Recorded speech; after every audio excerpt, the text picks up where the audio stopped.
So UFC Fight Night Teixeira, or Lewis versus Teixeira, I should say, especially after how it ended, has gone.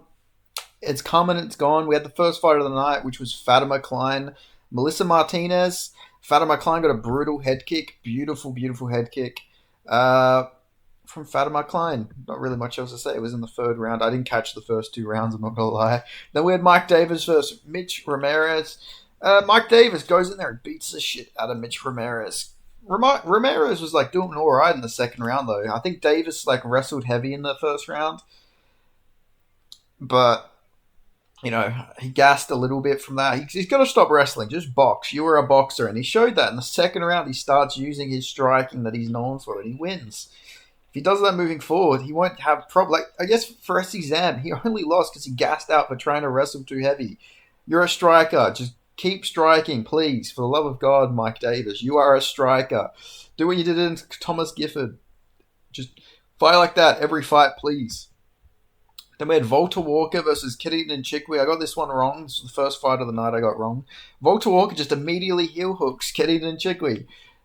Yeah, it's just that's all it takes is a fucking heel hook. I mean, you could do Volta Walker versus Derrick Lewis, to be honest with you. If you really wanted to do that fight, I wouldn't be opposed to it. It's just crazy. You look at how Volta Walker's debut went. Now he's on an amazing streak of heel hooks. Now, not against the greatest guys. Kennedy is the best guy he's done it to. But he looked pretty good before even he got the sub. He hurt Kennedy on the feet. He's reminds me a lot of that Neanderthal BJJ guy. If you guys have seen that German guy, he pops up everywhere. Everywhere you go on your Instagram, you've probably seen him. People call him like the heavyweight Paddy Pimblett. He fought very similar to that. He knows what he's got to do out there. He pressures forward, fights aggressive, and he gets the heel hook. Good performance by Volta Walker. I've literally been breaking this fight down longer than it actually went. Then we had Eduarda Mora versus Lauren Murphy. Eduarda Mora just wins. Lauren Murphy retires. She's gone. I know a lot of the Murphy files out there, a lot of the Murphaholics out there would be very disappointed that Lauren Murphy's no longer fighting anymore. But unfortunately, yes, Lauren Murphy has retired at the young age. Career really cut short at 42 years of age. She is retired. 41, sorry. At 41 years of age, that's it. Lauren Murphy's gone. I'm sorry to tell you guys. That's it. No more Murphy era. The Murphy era is over. Then we had Jake Matthews versus Chittenden Chikwi. I was so happy I got this. Was the one underdog I picked the whole card. I think he was the one underdog I picked. I picked Jake Matthews. I just knew he was better in the grappling than Chitty. People were acting like Jake Matthews, and I mean, to be fair, he has had some bad IQ in some fights, but I don't know. Jake Matthews seems like he's coming into his own a little bit. He's finally on a free fight winning streak again. Now he's never got more than a free fight winning streak in the UFC, so it'll be interesting to see how his next fight goes. They'll probably book him against Charles Radke or one of those like lower tier guys that they'll probably catch Jake Matthews somehow. But I don't know. Jake Matthews just has such a weird career. He put on the best. This is probably the best performance he's ever had. I guess one of the better guys he's beat. Like this is not an Andre Fieldhouse who's like I don't really rate. I picked Jake Matthews to beat Fieldhouse a couple years ago when they fought, when he was a massive underdog or a big underdog at least, because I just knew Andre Fieldhouse wasn't all that. But Chittenden Chikwi is actually a very good fighter, and to go out there and dust him early, like he didn't even gas him out or anything like that. He didn't get hurt with any big shots. He went out there and just subbed him immediately. That's very impressive, to have a performance like that against Chittenden Chikwi. I really rate that a lot from Jake Matthews. So good performance. It'd be interesting to see what he gets next. He said he wants to stay active. He wants to fight in Perth and he wants to fight in Qatar. I like it. We need some activity from him. Give him like Chris Curtis could be a good fight, because I'll get to that one in a second. But you could do him versus Chris Curtis. Maybe he called out Gilbert Burns. I don't think he'll get Gilbert Burns in Perth. But get him another win. Let's get him another fight. Then he can fight maybe like Neil Magny if he beats Dos Santos. Like there's a lot of fights you can do for him, to be honest with you. Like there is a lot of fights we could be seeing for Jake Matthews. And he is still young. He's not even 31 yet. I think he's turning 31 in a couple of months. He will be 31 by the time he fights next, but he's still so young and he is improving. But let's just hope he can keep this momentum, because there's been times before where we've probably all thought, oh, Jake Matthews, he's ready to go on a run. He's looking very improved. And then loses to Matthew Semmelsberger or loses to Andrew Holgrove or whoever it will be. He's got a very weird career, or loses to Anthony Rocco Martin. Like, he'll go on a good streak. He'll look very improved. And then, he'll just let us down. So let's hope that doesn't happen again for Jake Matthews because it was a really good performance. But anyway, we had Chris Curtis versus Max Griffin. Chris Curtis gets the win here. A very close fight, but nowhere near a split decision.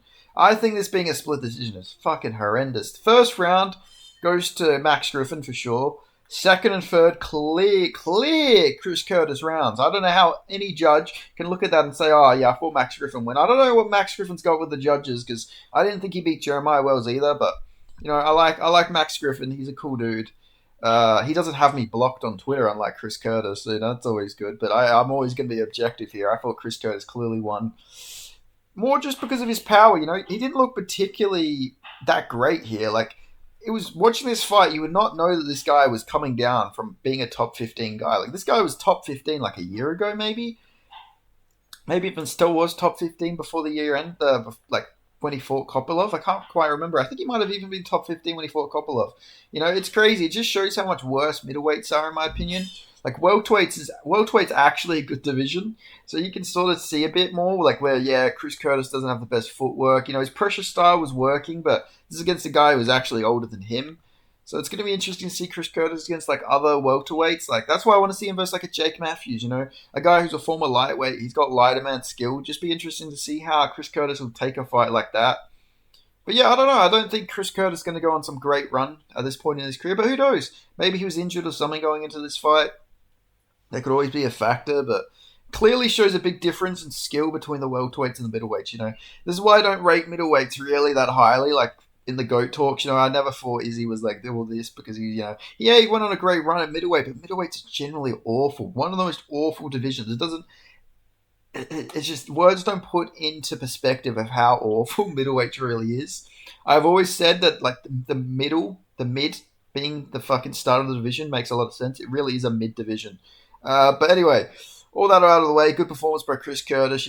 Still got the win. Be interesting to see who he gets next. Maybe you could do him versus the winner of Kevin Holland versus Daniel Rodriguez, or like I said, Jake Matthews and Perth. Or there's plenty of fights you could do for him.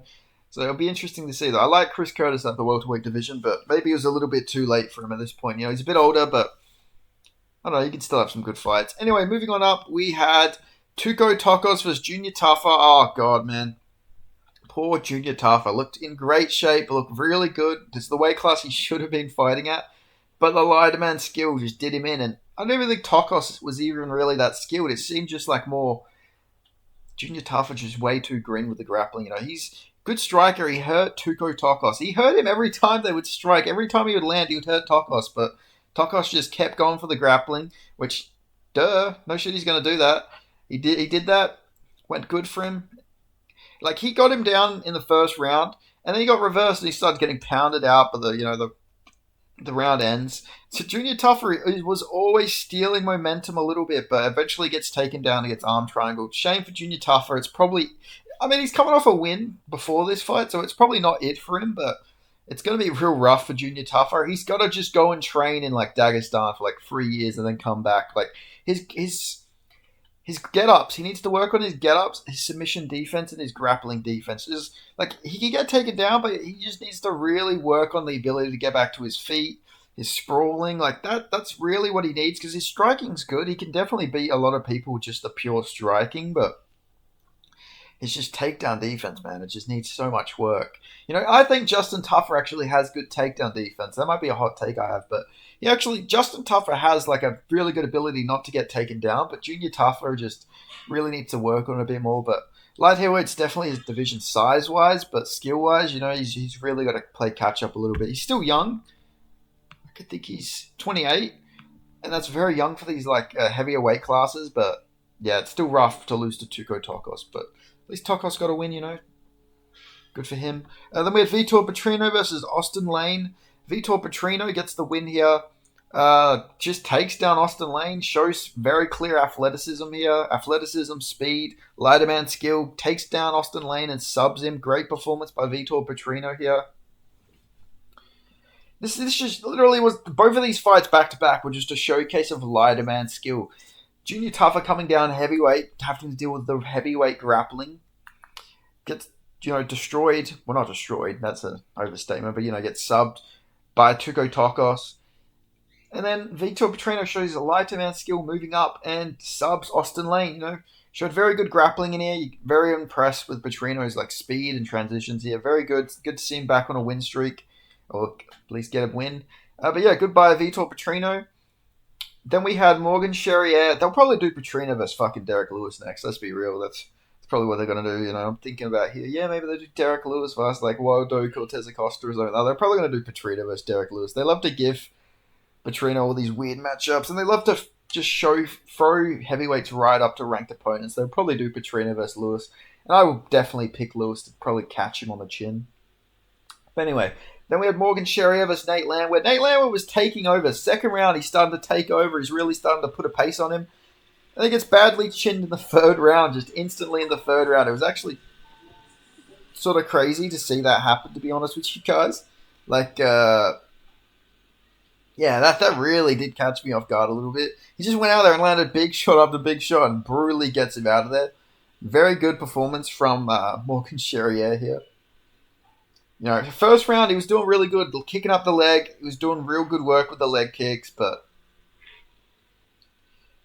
then he just stopped doing it, and he started to get broken a little bit at the end of the first round. Second round, late Landwehr's just having his way a little bit. He's landing 1, 2, 3, 4, 5, 7, 8 punch combos.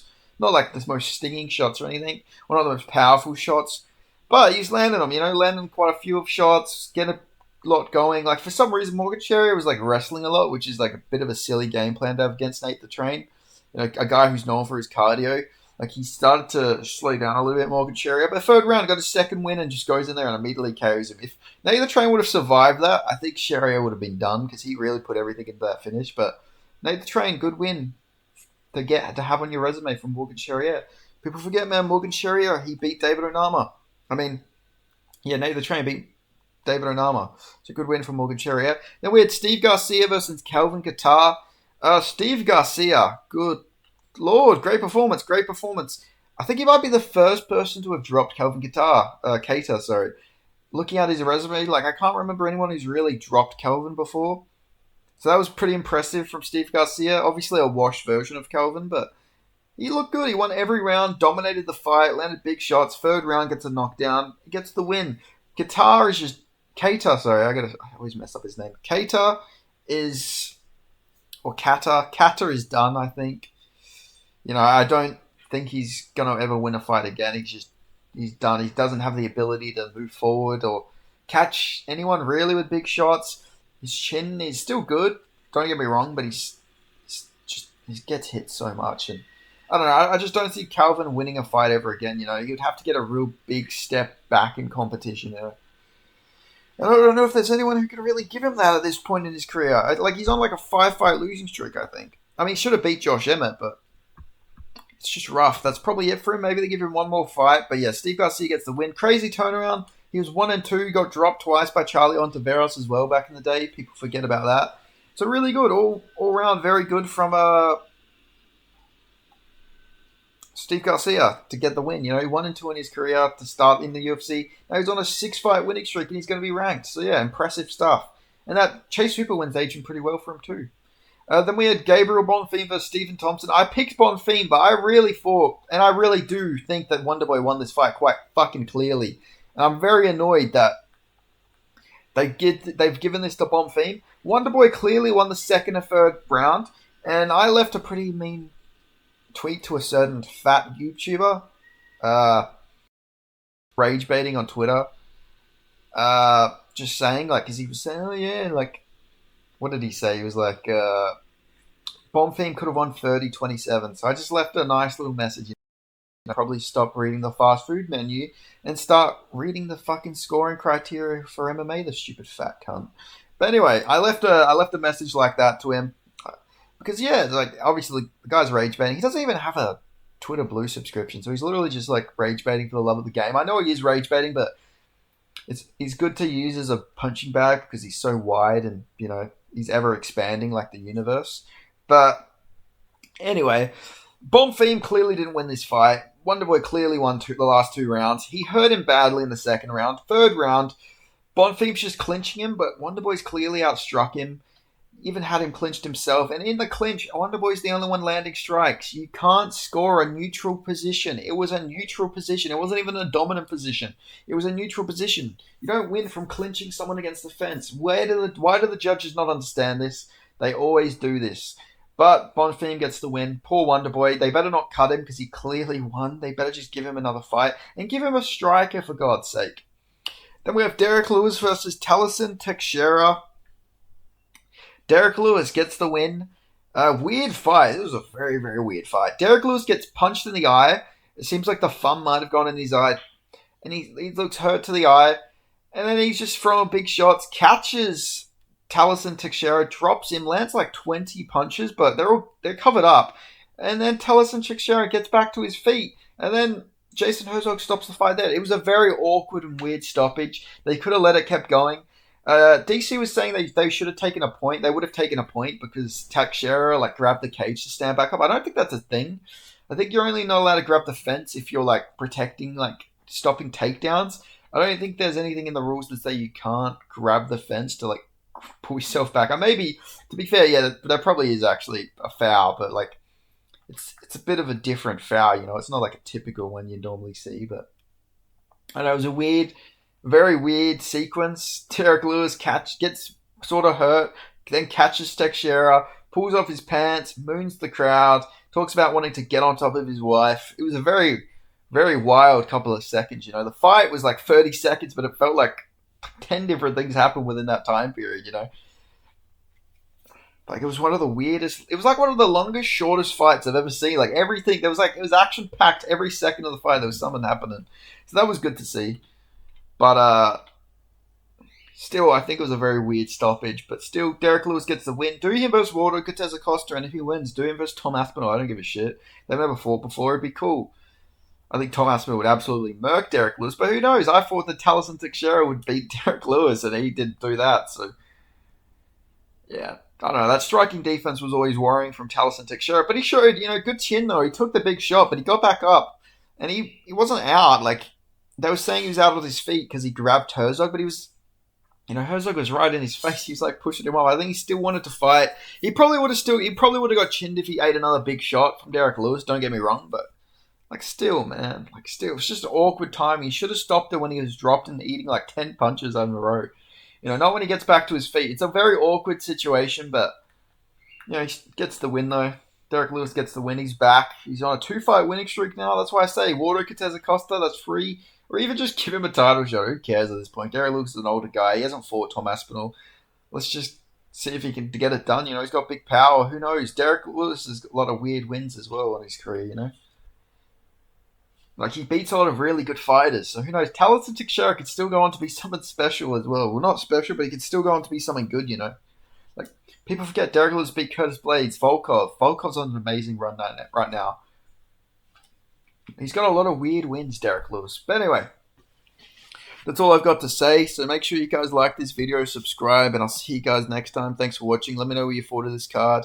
Put on notifications. Become a member. That's it. I gotta mention this before I stop this video. I do members.